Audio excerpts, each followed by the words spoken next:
Irmãos queridos, nós começamos nesse domingo uma série de exposições nas parábolas.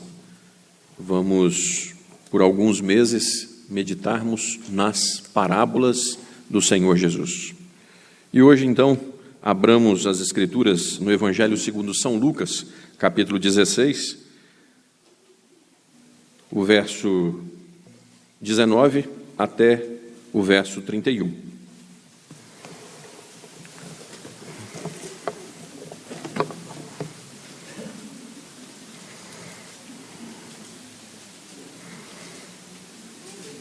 Nós pedimos que a igreja, sentada como está, acompanhe a leitura do texto bíblico. Lucas capítulo 16, os versos de 19 até 31.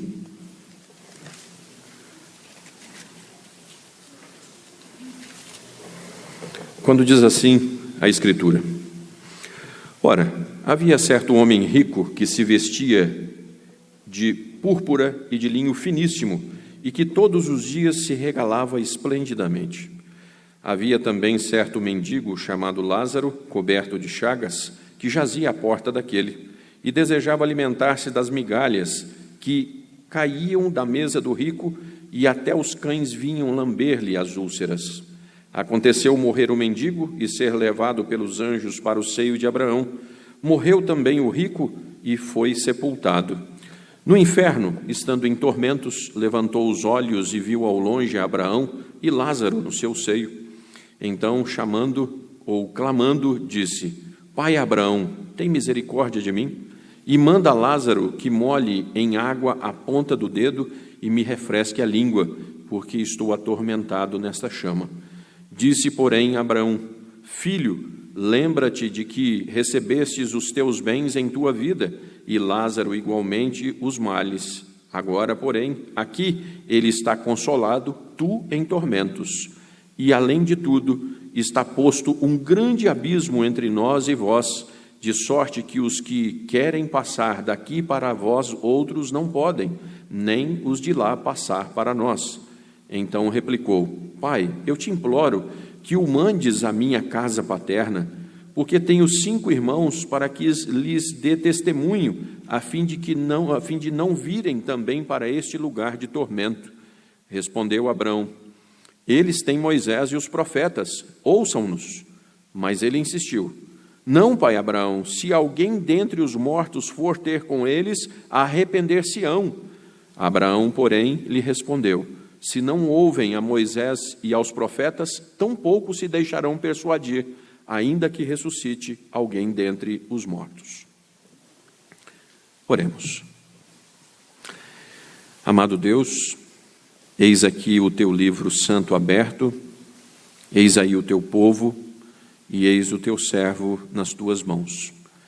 Todos nós somos incompetentes, ó Deus, o pregador de conseguir alcançar o coração do povo e o povo de ser capaz de abrir o coração para ouvir a tua palavra. Então nós queremos provar do milagre do Senhor nessa manhã. Nós queremos ter a certeza que o Senhor veio nesse lugar e falou com cada um de nós. Nós queremos voltar para casa com o coração jubiloso, que o Criador do universo gastou um tempo falando ao nosso coração. E as pessoas com as quais nós nos encontrarmos pelo caminho, que possam reconhecer que nós passamos um tempo com o Senhor, porque a nossa boca há de falar do que o Senhor encheu o nosso coração. Salva, Senhor, liberta, Senhor, opera maravilhas no meio do teu povo, pequenino, mas um povo que se chama pelo teu santo nome. Nós clamamos com alegria em o nome de Cristo Jesus. Amém. Irmãos, estudando alguns livros sobre análise do discurso, uma das formas com as quais nós nos deparamos para a interpretação de um texto é primeiro descartar tudo aquilo o que o autor não disse e não quis dizer. Então, para interpretar um texto, a primeira coisa, risque o que o autor não quis dizer. Por que dizer isso? Nesse capítulo 16, por favor, dê uma olhadinha nos versos 13 a 17. Ninguém pode servir a dois senhores, pois há de aborrecer-se de um e amar ao outro, ou se devotará a um e desprezará o outro. Não podeis servir a Deus e às riquezas. Os fariseus, que eram avarentos, ouviam tudo isso e o ridicularizavam. Mas Jesus lhes disse: vós sois os que justificais a vós mesmos diante dos homens, mas Deus conhece o vosso coração. Pois aquilo que é elevado entre os homens é abominação diante de Deus. A lei e os profetas vigoraram até João. Desde esse tempo vem sendo anunciado o evangelho do reino de Deus, e todo homem se esforça por entrar nele. E é mais fácil passar o céu e a terra do que cair um tio sequer da lei. Deus conhece o vosso coração. Todo homem se esforça para entrar no reino de Deus. Aquilo que é elevado entre os homens é abominação diante de Deus. Deus sabe quem de fato somos, e aqueles que são dele não são dominados por coisa nenhuma, nem por dinheiro, nem por autocomiseração. Esse texto vai nos mostrar que todo homem de Deus não é dominado nem por dinheiro, nem por autocomiseração.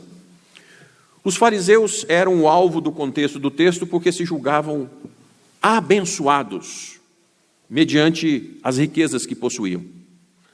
E eles esperavam que o fato de serem reconhecidos como prósperos já denotassem o seu passaporte carimbado para entrar no céu. Será que isso tem alguma coisa a ver hoje?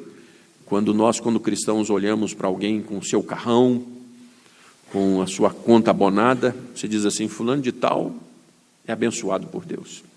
Será que tem mudado alguma coisa no meio do povo que se chama pelo nome do Senhor Deus? O que essa parábola não está dizendo, de maneira nenhuma, é que rico não entra no reino dos céus. E de maneira nenhuma ela está dizendo que só os pobres entram no reino dos céus. Então, o que não está dizendo é que rico não entra e que só pobre entra. Mas em consonância a esse sentido, irmãos, Tito 1,15 diz assim: todas as coisas são puras para os puros, todavia para os impuros e descrentes nada é puro, porque tanto a mente como a consciência deles estão corrompidas. Então tudo é puro para os puros. Para quem é servo de Deus, tudo é puro. Mas para quem não é servo de Deus, tudo vira idolatria. O problema do dinheiro, ou o problema é o amor do dinheiro, porque é idolatria. Lemos isso na liturgia do culto. O ranço, irmãos, que temos de querer dizer que pobreza é uma virtude, vem da doutrina romana. E a Sagrada Escritura deixa bem claro que nada é mal em si mesmo. Bom, se nada é mal em si mesmo, tudo pode ser mal usado e trazer dores. Por favor, hein? Se não existe mal em nada em si mesmo, tudo pode ser mal utilizado e trazer dores. A mesma morfina que dá vida, que livra da morte, é a que vicia e que traz morte. Morfina, droga, é uma bênção, se bem utilizado. O dinheiro pode ser muito bem utilizado para o reino de Deus. E como tem sido, irmãos? A palavra de Deus bem utilizada é a única forma para se alcançar o céu, porque as Sagradas Escrituras explicitam Cristo em todas as páginas. Muito bem. Mas, irmãos, as Escrituras mal interpretadas são a mãe de toda a heresia. Sim, irmãos, toda heresia nasceu da Bíblia. É a Bíblia mal interpretada, mal utilizada, dá origem às coisas que você diz assim, mas não é possível. É. Saibamos dessa feita que nada é mal em si mesmo, mas todas as coisas podem nos fazer perder. Nada é mal em si mesmo, mas todas as coisas podem nos fazer perder. Então, nada é mal em si mesmo, e todas as pessoas vão morrer. Você pode ler comigo, por favor, Lucas 16, de 19 a 22? Lucas 16, de 19 a 22. Leiamos juntos. Ora, havia certo homem rico,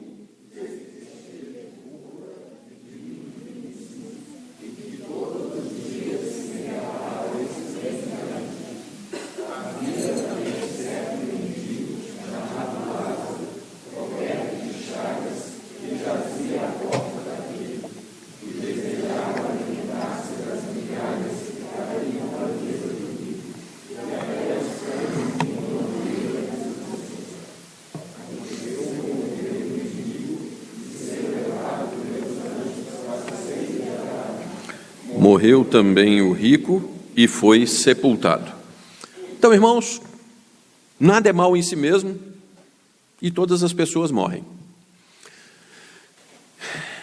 Irmãos, essa parábola ela vai tratar do estado intermediário. O que é o estado intermediário? Desde o dia que você morre até o dia da vinda de Cristo Jesus. O que acontece? Então, essa parábola vai tratar disso. E, irmãos, me dá uma tristeza tremenda, como eu acabei de dizer, que a Bíblia mal interpretada, ela é a mãe de todas as heresias. Então, por favor, nós já ouvimos pregação na televisão, lixo teológico, que você abre sua casa. Antigamente as pessoas chegavam e batiam na porta. Hoje elas batem na sua porta pela internet, pela televisão, e tem um monte de gente assistindo lixo pela televisão. Parabéns, você não sabe o que você está colocando dentro de casa. E numa dessas pregações o pastor dizia que essa parábola é uma parábola mentirosa e uma história judaica. Então Jesus Cristo é contador de mentira e de heresia. Bom, por quê? Porque essa seita defende sono da alma. Você já ouviu que o crente morre e fica dormindo até o dia da ressurreição? Isso é heresia. Isso é heresia. Em lugar nenhum a Escritura diz isso. O que fica dormindo é o corpo, viu, irmãos? Mas fechando os olhos aqui, nós abrimos imediatamente, ou direita ou esquerda. A Confissão de Fé de Westminster, no capítulo de número 32, trata disso. A maior riqueza da fé presbiteriana são os nossos símbolos de fé. Deleite-se na nossa confissão de fé. Vá aprender Bíblia, para você não ficar andando atrás de heresia. Capítulo 32. Mas, irmãos, o nosso irmão presbítero seminarista Vitor produziu esse livro. O irmão José deu mais uma força, pouco antes da eternidade, a doutrina do estado intermediário. Então, o presbítero Vitor foi extremamente feliz na escolha desse tema para a sua monografia, que virou um livro, e trata justamente desse estado. O sujeito morreu, o que acontece? Após, imediatamente, a morte. Então, deleite-se, e deleite-se agora na exposição do texto bíblico, porque todas as pessoas morrem, e depois que morreu, como é que fica? No texto, irmãos, veja-se que o rico vivia cada dia como se fosse o último. Suas roupas, sua comida mostravam isso. Hoje você já ouviu, você merece. Viva esse dia como se fosse o último. Carpe diem. Já ouviu essa coisa? Fantástico, né? E é justamente o que o rico estava vivendo. E ele vivia como se fosse o último dia para aproveitar, sem, no entanto, pensar que um dia ele prestaria contas de tudo aquilo que ele estava vivendo. Então eu vou me esbaldar, viver o dia. O Lázaro, por sua vez, vivia de forma tão miserável que os cães vinham lamber-lhe as feridas. O Lázaro queria comer apenas das migalhas. Então o verbo queria denota que nem isso ele conseguia. Se ele queria, nem isso ele conseguia. O que era necessário para a vida de um era o restinho do outro. Mas há uma diferença gritante entre o que é o supérfluo e o que é necessário. O que é supérfluo e o que é necessário. Irmãos, eu gostaria que vocês prestassem muita atenção. O pastor Jamie Buckingham recebeu em sua casa o pregador leigo filipino Alei Gonzalez. O filipino era ex-lutador de boxe e pregava dando ganchos no ar. Ao final do sermão, é como se ele desferisse um golpe de nocaute em pleno ar. E ele tinha uma velha motocicleta e uma canoa a motor adaptada para ir nos lugares mais remotos do arquipélago, fundando igrejas e treinando pastores. Seu salário era de 50 pesos, igual a $7 por mês. Ele tinha 3 calças, algumas camisas, uma jaqueta de nylon e um par de sandálias de borracha. Então esse pastor norte-americano Jamie entendeu que conhecer os Estados Unidos aumentaria a sua perspectiva de mundo e levaria a ser um pregador mais eficaz. E trouxe Alei para a Flórida. O filho de Jamie tinha trabalhado para juntar dinheiro e comprar esquis necessários a acrobacias aquáticas. Daí a família hospedaria que hospedaria levou o filipino para compartilhar dos esquis e do novo barco. Lembra que o pregador tinha uma canoa adaptada? No meio do caminho, eles passaram por um campo de golfe e Arley perguntou o que era aquilo. Aí, por mais que Jamie tentasse, ele só conseguia concluir que vários americanos faziam coisas estranhas. Arley balançou a cabeça, concordando e dizendo: li que há muitos americanos desempregados, mas eles arranjarem emprego deixarão essa tolice, disse ele, de ficar jogando golfe o dia inteiro. Aí chegaram no barco azul e vermelho, que chamou muito a atenção do filipino. Veio a nova pergunta: você e sua esposa usam esse barco para subir e descer o rio pregando o evangelho? E que ele, às vezes, tinha que remar por 50 quilômetros em lugares de difícil acesso. Na volta, passaram pela casa de um amigo que possuía 3 motocicletas novinhas para fazer trilha no final de semana, quando dava. Os olhos de Arley brilharam numa certa comparação com a sua motocicleta velha. Ele afirmou então categoricamente que aquelas pessoas daquela casa deveriam ir a lugares bem distantes para ajudar os pobres e pregar o evangelho naquelas motos. Mas Jamie teve de lhe dizer que eram motos para trilhas e que nem crentes ativos aqueles amigos eram. Então Jamie compreendeu que estavam fazendo grande mal para Arley e desistiram de levá-lo à igreja, que era enorme e vazia. E lá havia um vitrô que eles haviam comprado no último dia de ação de graças pela bagatela de $75 mil para a glória de Deus. Como você ia explicar isso para o pregador filipino? Irmãos, o dinheiro pode ser uma ferramenta ou um brinquedo. É uma ferramenta para servir a propósito do reino de Deus. É um brinquedo quando só atende ao egoísmo que alimenta supérfluos. Oxalá, no aniversário dessa igreja, no 2º domingo de outubro, os pregadores falarão sobre mordomia cristã. Irmãos, familiares e amigos, você pode humilhar quem ama, gente próxima, por ter tanto e a pessoa do seu lado tão menos. E você nem se dá conta disso. Então você tem tanto que a pessoa está do seu lado e diz assim: Senhor, mas... Irmãos, nem pensamos nisso. Nós humilhamos sem querer.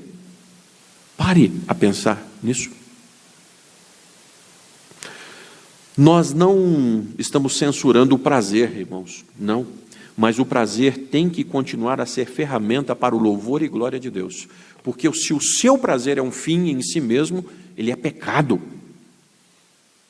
Se você tem prazer para glorificar a Deus, é outra coisa.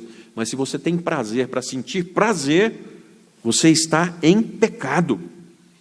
Pior, se você quer ter alguma coisa para as pessoas me verem com aquilo. Sabe por quê?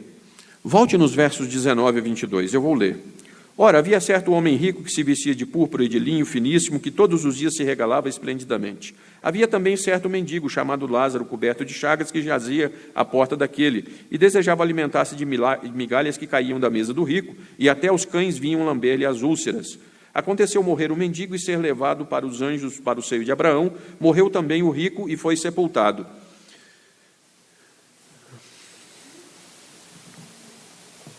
Não se sabe se o rico e o Lázaro morreram concomitantemente, mas é fato que todos morrem. Um mais cedo e outro mais tarde, mas todos morrem. E eles morrendo mostram que você também vai morrer, que eu também vou morrer. E aí vem o verso de número 23. Você pode ler comigo? No inferno, estando em tormentos, levantou os olhos e viu ao longe a Abraão e Lázaro. Então, irmãos, todos nós morremos. E nós veremos que todos que morremos, mas nada é mal em si mesmo. Todas as pessoas colhem as consequências após a morte.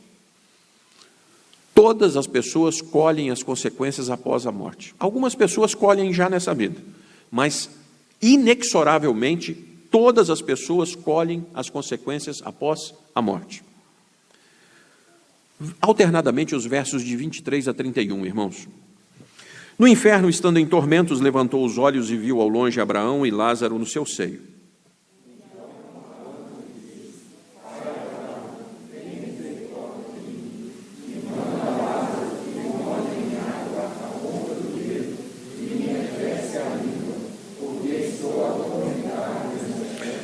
Disse, porém, Abraão: Filho, lembra-te de que recebestes os teus bens em tua vida, e Lázaro igualmente os males. Agora, porém, aqui ele está consolado, tu em tormentos.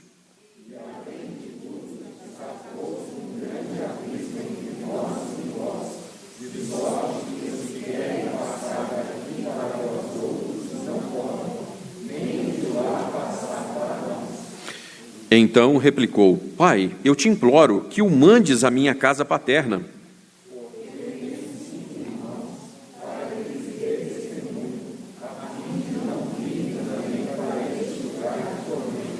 Respondeu Abraão: Eles têm Moisés e os profetas, ouçam-nos.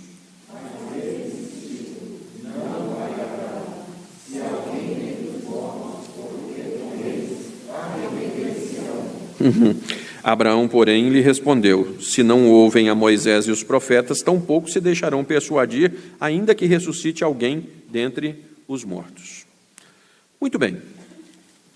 Irmãos queridos, esse vai ser um dos sermões mais aplicáveis para quando você sair daqui. Estar no seio de Abraão é, naquela cultura, receber um lugar de honra no banquete. Estar no seio de Abraão, um lugar de destaque, uma festa. O ex-pobre agora é rico, mas não é rico porque fora pobre. Não é que lá no céu inverte as coisas não, tá? Porque desavisadamente você já vai falar assim: ah, bom, se eu fui pobre aqui, lá eu vou ser rico. Ó, de novo, não é isso que o texto está dizendo. Nos versos 28 a 30, o rico quer que os seus irmãos tenham a chance de ficar pobres e serem salvos. É isso que o rico está falando assim: Abraão, permita que eu corra lá e diga para os meus irmãos: gente, dê tudo para os pobres, fiquem ricos, porque vocês precisam ser salvos. É isso que o texto está dizendo? Leia comigo o verso 30, de novo. Vamos lá, o 30. Mas ele insistiu: não, pai Abraão, se alguém dentre os mortos for ter com ele... Evangelho é ser pobre ou é se arrepender? Ah, é, né? Então, quando alguém sai pregando por aí que pobreza é virtude, irmãos, isso não tem eco nas Escrituras não, viu, irmãos? Isso é o famoso sistema de castas fechadas, quando a população era governada, dizendo assim: olha, você nasceu pobre, morra pobre. Mas a nossa fé não é essa. A nossa fé é: trabalhe muito para você poupar, ter para suas necessidades, para o dia da adversidade, para ter com que socorrer o seu irmão. Essa é a nossa fé, viu? Então, o que o rico está dizendo é o seguinte: pai Abraão, permita que os meus irmãos se arrependam, não que eles venham a ser pobres. Evangelho não é a boa nova como o pobre fica rico no céu. Evangelho é a boa nova de salvação, onde um homem se arrepende dos seus pecados. E o nome Lázaro é dado a esse personagem. Em nenhuma outra história contada por Jesus, alguém recebe o nome próprio. Essa é a única, mas não é por acaso, irmãos. O Dr. Davidson afirma que Lázaro é a forma grega do hebraico Eleazar, que significa Deus ajuda. O Lázaro fora salvo não por ser pobre, mas porque Deus o ajudou na sua dependência dele. Deus ajuda, Deus salva, Deus socorre todos aqueles que nele esperam. Com efeito, dos que te esperam, ninguém ficará envergonhado. Irmãos, hoje eu posso desse púlpito dizer: isso aqui não é para lá, mas é saindo daqui. Com efeito, dos que em ti esperam, ninguém fica envergonhado. Todos morrem, lembra? Agora o ex-rico olhava para cima, bom, se você está olhando para cima, é quem está em baixo, né? Muito bem. Certamente nesse lugar o rico reconheceu o Lázaro, quando ele olhava para cima, ele via muitas pessoas, mas o foco, o paralelismo para a sua comparação era o Lázaro, a quem ele conhecia, e Abraão, a quem ele reconheceu. Mas atenção, também daqueles que participavam dos banquetes, das festas, dos supérfluos com ele, parece que ele olhava para cima e não achava ninguém lá, né? Porque se ele achasse alguém dos amigos que ajudaram a ele viver aquela vida, ele falava assim: meu amigo, olha aí, você está agora nesse bem bom aí, e você viveu comigo aqui. Mas ele olhava para cima e não achava nenhum daqueles seus amigos. Cuidado com as suas amizades. Jovem, cuidado com as suas amizades. Irmãos, todos morrem e colhem as consequências e a surpresa da morte ao encontrar-se embaixo. A surpresa de não encontrar nenhum amigo que possa aliviar qualquer desespero. Morreu, acabou. E o rico ter que recorrer ao pobre mendigo fedorento, nojento e perebento é duro, né?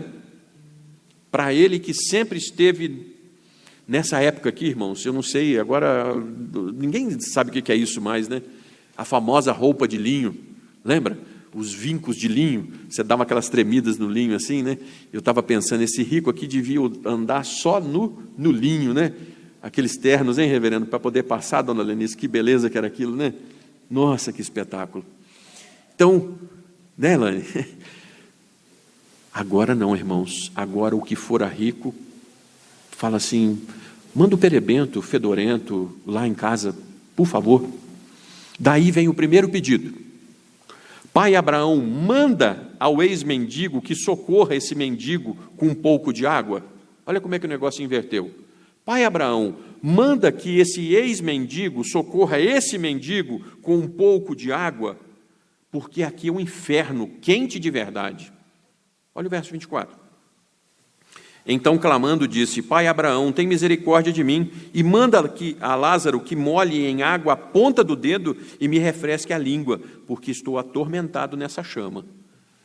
Então, irmãos, tem uma doutrina do inferno que está dizendo aí que não existe inferno não, tá? Que no final das contas Deus vai aniquilar todo mundo. Bom, o Senhor Jesus está dizendo que tem inferno sim, e que é quente sim, e que as pessoas têm desespero por molhar a ponta da língua num dedo, hein? Está aqui, ó. Bom, vamos para frente. A primeira resposta: lembre-se, para onde formos, vamos ter memória, irmãos? Olha o que o Senhor Jesus está dizendo assim. Lembre-se, porque algumas pessoas dizem que os crentes vão ser desmemoriados. Você vai entrar no céu, você vai entrar no inferno, não vai lembrar de mais nada. É mesmo, irmãos? O Senhor Jesus está dizendo que foi dito ao ex-rico: você lembra? Bom, isso vai desmistificando algumas coisas, né? Como você não usou o que tinha para atender às necessidades dos outros e assim glorificar a Deus, você está colhendo o que você plantou. A lei da semeadura e colheita. Todos nós vamos colher o que plantamos. Nós só não vamos colher as consequências do pecado porque Cristo entra na frente e diz assim: eu paguei essa conta, porque senão você teria que pagar por ela. Irmãos, não é que obras comprem salvação, mas são a marca indelével de quem é salvo. E aí, no meio bíblico calvinista, né, não preciso fazer obra nenhuma, não, eu sou salvo pela graça.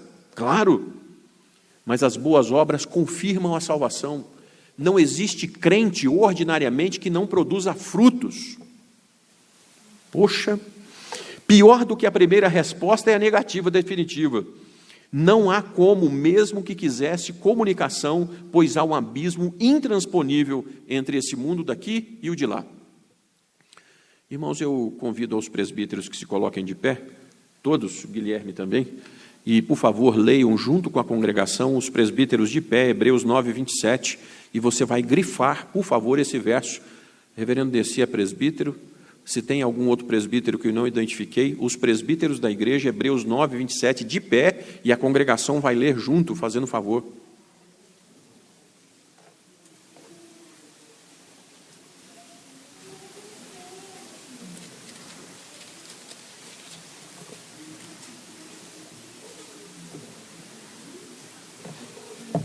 Por favor. Hebreus 9, 27, os presbíteros puxando a congregação, irmãos.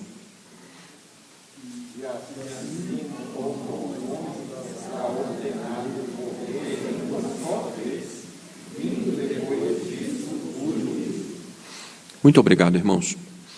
Quantas vezes a Bíblia diz que o homem vai morrer? Está claro aí, irmãos? Uma única vez.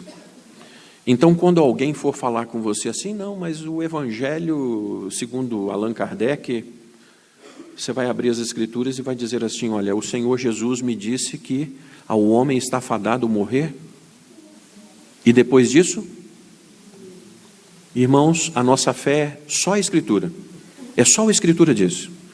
Então, querido ouvinte, você está tendo uma única e derradeira e maravilhosa chance. Arrependa-se dos seus pecados hoje, porque não tem uma segunda. Hoje você leu, você ouviu, você é indesculpável. Aos homens está fadado morrerem uma única vez. Depois disso, juízo. Os que estão embaixo veem os que estão no céu, e isso lhes parece aumentar o sofrimento do pacote infernal, né? Porque se está todo mundo no mesmo plano, está todo mundo no mesmo plano, né? Mas se você está nesse plano aqui, você olha para cima e vê as pessoas lá maravilhosamente bem, isso dói mais ainda quem está aqui, não é assim? Mas o inverso não é verdadeiro. Em lugar nenhum das Escrituras você vê que os crentes que estão no céu olham para os que estão no inferno. Você já viu algum texto desse? Não tem. Então, quem está no inferno olha para o céu e diz assim, o que eu fiz da minha vida? O segundo pedido, irmãos, no verso 24. Então, clamando, disse, Pai Abraão, tem misericórdia de mim, manda a Lázaro que molhe uma das pontas dos dedos e me refresque a língua, porque estou atormentado. Imploro que mandes o ex-perebento para a minha casa, a fim de que os meus 5 irmãos se convertam e não venham para cá. O ex-rico se humilha e recorre a tudo o que pode para a evangelização dos seus queridos. Agora, mas evangelizar depois de morto não cola, irmãos. Não dá mais tempo. É agora ou acabou, irmãos. A morte vem e a consequência junto com ela. Depois de cerrados os olhos, dinheiro não vale para mais nada. Eu nunca vi caixão com gaveta. Nunca vi carro de funerária seguindo com caminhão de mudança atrás. Nunca vi. Qual é a esperança que se é dado para o rico quanto aos seus? O que é falado para o rico de esperança quanto aos seus? Verso de número 31. É dito assim: se não ouvem a Moisés e os profetas, tampouco se deixarão persuadir, ainda que ressuscite alguém dentre os mortos. A mesma esperança é a esperança para todos. O que são Moisés e os profetas? É a Bíblia Sagrada que eles tinham em mãos. Então, quem quer ficar livre do inferno, faça o que as Escrituras estão dizendo, e nas Escrituras existe o convite da graça. Você está cansado, você não aguenta mais viver a sua vida de pecados? Troque o fardo com o Senhor Jesus. Ele quer te perdoar hoje, mas é o único caminho, o Senhor Jesus. No verso de número 29 é dito que as pessoas deveriam então ouvir a Bíblia, ouvir as pregações, ou, pelo abrir dos ouvidos, o Espírito Santo de Deus falando. Você já ouviu? Irmãos, quando se fala de arrependimento, pastor, mas já sou convertido. Meu irmão, há quanto tempo você não cai em lágrimas por arrependimento? É impossível um crente não viver numa vida constante de quebrantamento e arrependimento. Nós vimos isso. De uma forma ou de outra, o caminho sempre aponta para Cristo. Arrependimento aponta para Cristo Jesus. E o terceiro pedido do verso de número 30, então, né? Terceiro pedido. Pai Abraão, se alguém dentre os mortos for ter com eles, arrepender-se-ão. Se os espíritos voltassem, e a Bíblia atestasse a isso, o ex-rico teria pedido para ele mesmo voltar, irmãos. Pai Abraão, tempo, deixa eu descer lá e falar com os meus irmãos. Não é lógico isso? Mas não foi isso não, irmãos. Ele está dizendo assim, olha, eu sei que para mim não tem jeito, não, que eu já estou aqui, acabou para mim. Mas manda alguém então. Vamos fazer o seguinte, sabe aquele cis? Mas se... Não, existe um único caminho certo e seguro, é Jesus na sua vida. Mas se... Larga disso. Se não, vá aos pés do Senhor Jesus. Ele tem a resposta e Ele tem a saída para a sua vida. Esteja acontecendo o que for, meu irmão.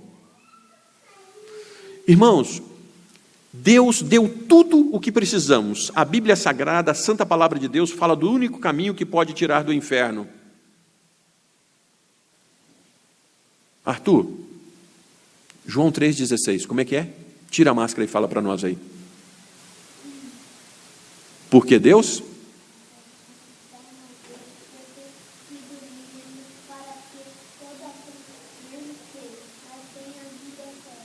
Não pereça, mas tenha vida eterna. Parabéns, Arthur. Esse é o coração do Evangelho. Todo aquele que crer no Senhor Jesus, ainda que tenha feito o que for, será perdoado e terá a vida eterna. Quem fez o culto doméstico de hoje, leu. Irmãos, eu vou parar aqui, porque preciso. Nada é mal em si mesmo. Você vai morrer e você vai colher os frutos do que você plantou. Meu querido ouvinte, no que temos gastado nossa vida? No que temos gastado nossa vida? Roupas, festas, brinquedos, né? De vez em quando você vê um homem passando com um carro, né? E aí ele tem um plástico novo que diz assim, meu brinquedo. Carro novo. Mulher gosta de bolsa, sapato, né? Roupa nova. O que nós temos gastado a nossa vida para a glória de Deus? Não para os nossos prazeres. Responda no seu coração o que você gastou nos últimos tempos para a glória de Deus. Irmãos, um pastor na Índia estava construindo um templo e lançou uma campanha. E aí ele está lá esperando, as pessoas vinham para o gasofilácio, aí ele viu uma mulher chegar com uma quantia muito grande. E ele chamou o seu companheiro e disse assim, aquela mulher está depositando esse dinheiro todo ali, mas ela não tem esse dinheiro. E a pessoa do lado dele não conseguia falar.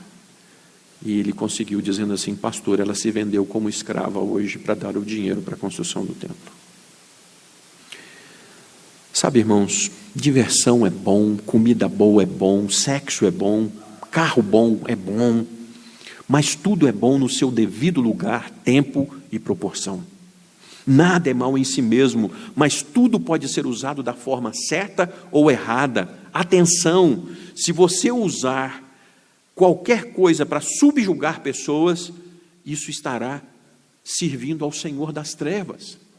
Se buscar conquistar pessoas pelas coisas, Deus está reinando da sua vida. Você está usando o que Ele te deu para servir à luz. O dinheiro lhe serve para glorificar a Deus ou você é escravo do que Ele pode propiciar? Meu irmão, o rico dessa parábola não era o que tinha dinheiro, e sim o que confiava em Deus. O pobre que foi parar no inferno era provavelmente um saduceu, que não acreditava em vida após a morte. Era alguém que estava no meio do povo, mas não cria, e vivia como se não cresce mesmo. E você, até hoje, como viveu? Hoje. Então, vamos parar aqui. Como você viveu até agora, nesse exato momento? Esse homem clamou por misericórdia de forma tardia. Pela sua vida e dos seus queridos, ele devia clamar enquanto houvesse vida. Irmãos, essa semana eu tenho uma paixão por dependentes químicos. Estou com uma parceria com um presbítero da igreja e estou com um projeto para a construção de uma casa de recuperação feminina. E essa semana nós estivemos aqui na quarta-feira, ele falou assim, pastor, eu vou ter que socorrer o garoto fulano de tal. Quando foi na quinta-feira, o menino estava todo quebrado no hospital, porque tentaram matá-lo. E aí alguém diz assim, pastor, Até quando eu vou orar pelo meu filho? Pode ser drogado, pode ser pervertido, pode ser o que for, enquanto houver vida, dobre os seus joelhos e clame, porque existe um Deus que pode libertar e salvar. Há um Salvador e o seu nome é Jesus. Nem as maiores riquezas podem resgatar a pobreza de caráter. Você sabe que só Jesus conserta tudo, então vá por esse caminho. Bem-aventurados e muito felizes são aqueles cujo espírito está convicto de que não são nada, mas podem confiar em Deus, porque Ele reina sobre céu e terra. Thomas Brooks diz assim, irmãos: a melhor riqueza é não desejar riqueza. Eu vou ter que repetir isso. Como é que é mesmo, irmãos? Nós lemos na liturgia, eu tenho lapsos propositais de memória. Piedade é fonte de... Aí o grande servo de Deus diz assim: a melhor riqueza é não desejar riqueza. Piedade com contentamento é fonte de grande lucro. Prosperidade nunca significou só dinheiro, viu, irmãos? Vamos ficar de pé, queridos?